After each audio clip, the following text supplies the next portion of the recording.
Today is episode 3 of the Indian Head Penny series, and I can already tell that this is going to be an activity, a research project that is going to turn into something that I did not expect it to. First of all, I have all these 1859 Indian Head pennies, and I bought them because they're the first penny that not the first small cent. There was one small cent prior to the Indian Head penny. I think that was I want to say it was the Flying Eagle, and that was for a few years before the Indian Head penny.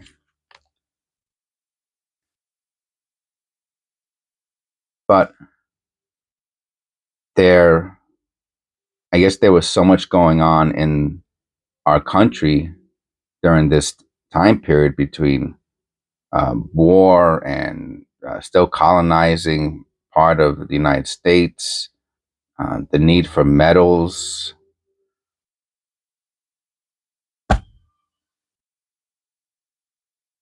and all of the new ways of thinking. It's just pretty incredible. And to this day, we still use the Indian Head penny. It's still able to be used. It's still considered um, a penny, something you could buy things with.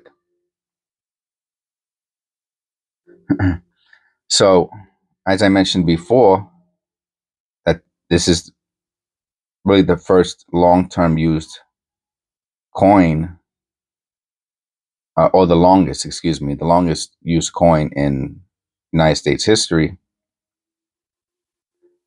There are two types of coins. There's the small cent, and there's the two types of pennies, the small cent and the large cent. The Indian Head penny is considered a small cent. So that's also something I've seen the term used before, small cent, large cent, and obviously has something to do with the size of the penny. But the Indian Head penny is considered a small cent. So I was buying these the 1859 Indian Head penny because it's the first of its kind, and I found it very interesting at the time. So I collected them and I put them into this little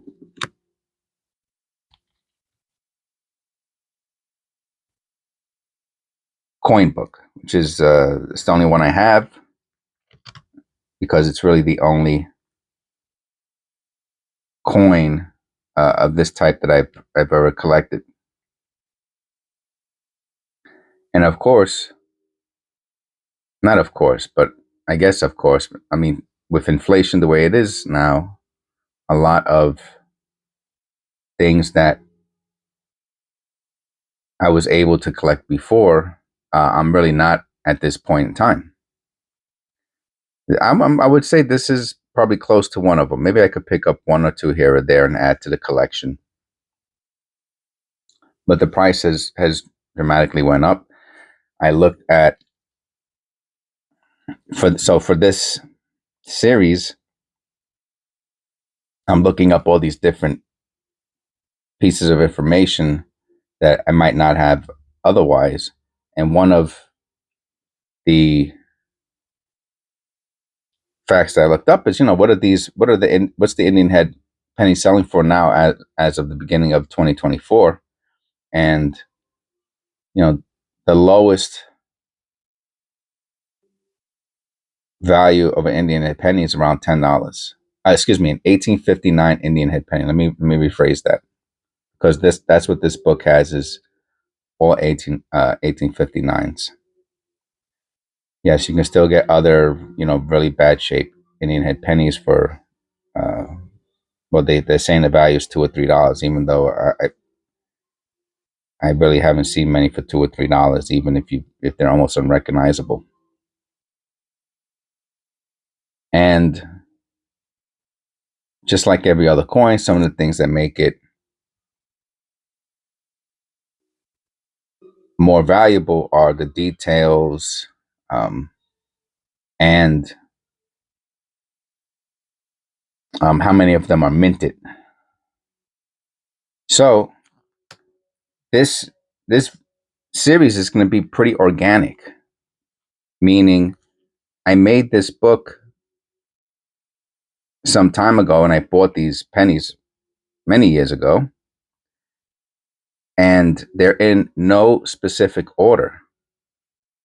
I did look through them. I mean, of course, when I got them, I looked at them to make sure they were, what I was supposed to be getting. But otherwise, I have not, and I don't remember. I can't remember one of these pennies from the other, to be honest with you. But otherwise, they're not in any specific order. I did look at them, give them a cursory inspection recently, since I started doing this series, and there was one. I mean, just like I said, cursory, very very quick look, just to see if there was anything like I don't know, if any of them really jumped out at me. There are a few in here that are in probably extra fine condition. I mean, I've seen, and this is another point where it gets interesting, because I see some people, some dealers, calling extra fine or almost uncirculated Indian head pennies, 1859 Indian head pennies, like almost uncirculated, and I'm like, oh, that looks more like maybe a maybe a good extra fine, but you know, I would not consider it. And I think it's because, I'm not sure. It's almost, for me, it's almost like because it's so old, they're calling it almost uncirculated because it's in such good condition that they're like bumping it up a grade. It's like, oh, extra fine. Oh no, that's almost uncirculated because that's just too good of a condition for an 1859 Indian Head Cent.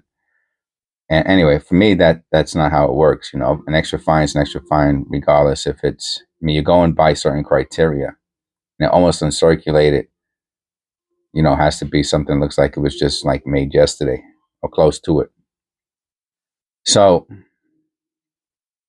there are several features that you want to look at with an Indian Head Cent.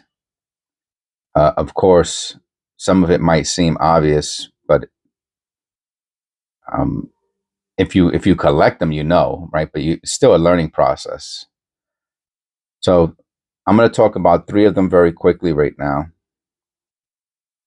One of them is the feathers in the headdress. When you can see the feather lines, that's one of the key indicators of the the quality of the details. Another is if you can read Liberty in the headdress. So here, and this one you can see, and you cannot. As far as I'm concerned, you cannot see details of the feathers. But on Liberty, you can read it. You can read full Liberty, Liberty. So this would be considered a full Liberty Indian Head Cent. And the last detail that I'm going to go over, which would be something that I'll be honest with you, I didn't know. You can't see it here. I'm going to see. I will pull out just for this. You know what? I'm not going to do that. I was going to pull out another Indian Head penny, and I felt like I was going to a little bit ruin the series, because I really don't like going out of order. But something I mentioned in the last episode was that I want to have other Indian Head Cents available, and I bought this lot of, so crazy. I bought this lot of Indian Head pennies, and also a long time ago, which I'm not going to go over now, but for illustration purposes, I should keep like a really nice example on the side, and maybe that's what I'll do right now. I will. Sorry about that. Let me open this up a little bit, and let's do it together.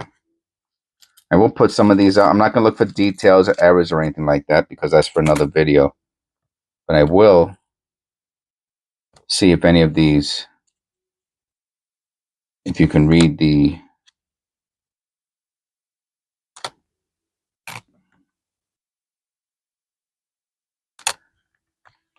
I got these in a lot.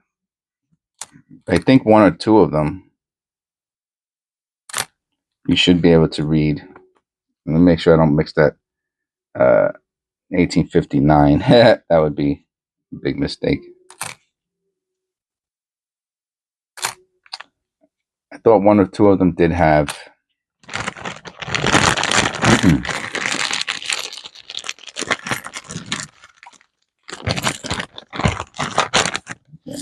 just for time's sake, I'm going to look at them off camera. So this one has, I can see it's interesting because I can see the feather detail on this.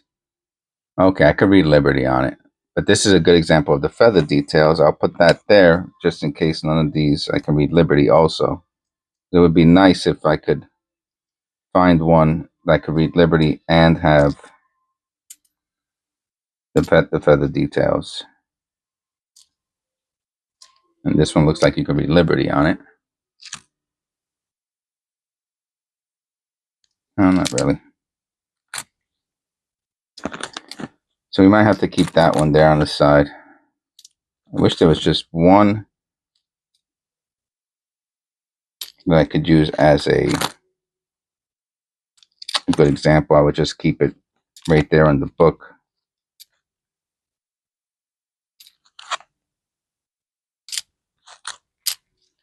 Still got that one.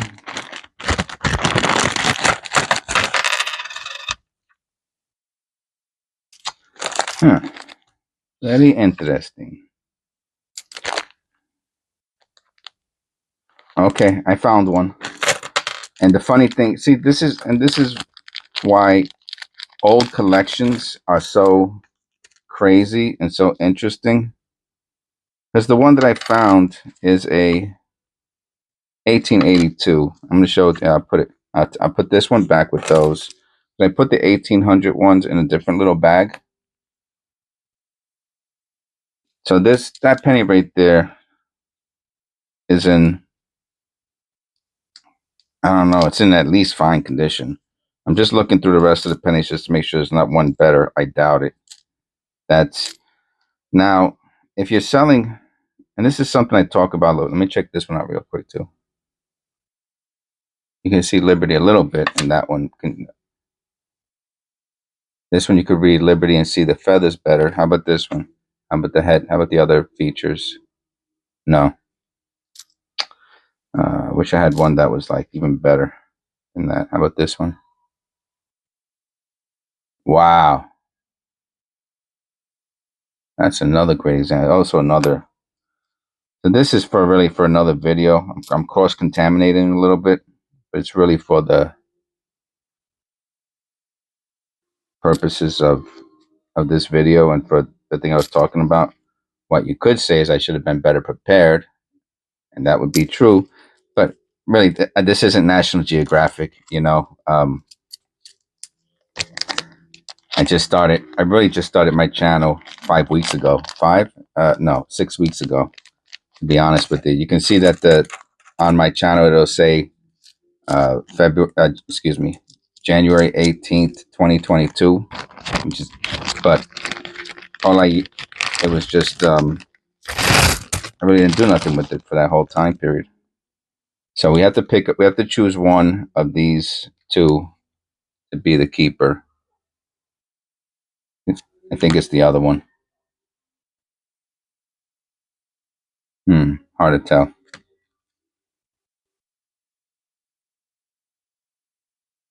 1889 versus. So I'm not gonna. So definitely not extra fine, but these are I'll keep that one. These are probably in that fine category. Now, anyway, they're beautiful specimens, and I'm super thrilled, obviously, to have a penny like this to come in with a lot of what they were saying were mostly goods, if I remember correctly. I mean, I would not mix, just on a professional note, I would not mix a penny like this in this condition. So we were talking about details before to get that penny, and you can see the feathers. So here you can see the feathers and you can see the Liberty. Those are two of the details I was talking about when talking about this penny, because this is episode 3 and this is penny number 3 slot. And the third detail is they're called diamonds. So I guess this is the main detail educational point behind today's video is if you see an Indian head penny with the term in the title called diamonds, they'll say with 1 diamond, 2 diamond, 3 diamonds, or 4 diamonds. 4 diamonds, of course, would be the most diamonds you can find on an Indian head cent. And even in this one, you can't see it. But what I will do is I will point out where's my. So I'm going to use my finger. The shadow's killing me. So in the headdress, you see there by the hair, right above the second 8, you see that ribbon? That ribbon is what holds the headdress in place. It's how they tie. It's how in this picture, anyway, in this penny, how the headdress gets tied to her head. Her head. Remember, this is a female, and it's not a Native American, which I also didn't know. So in that ribbon, which she ties the headdress to her head, has a design which you cannot see because it's too worn in this penny. And maybe if I had one of the other ones, but you can find it. Well, you know what? I'll tell you what. Just for me, I'm gonna get it up on the screen because I don't want to leave you hanging like that. And I want to show a good example of what they mean with diamonds. And I found one. Wow, a 1901. This is a great example. So remember, just think of the headdress right there, okay? And those are the diamonds. 1, 2, 3, and at the top there's a 4th one.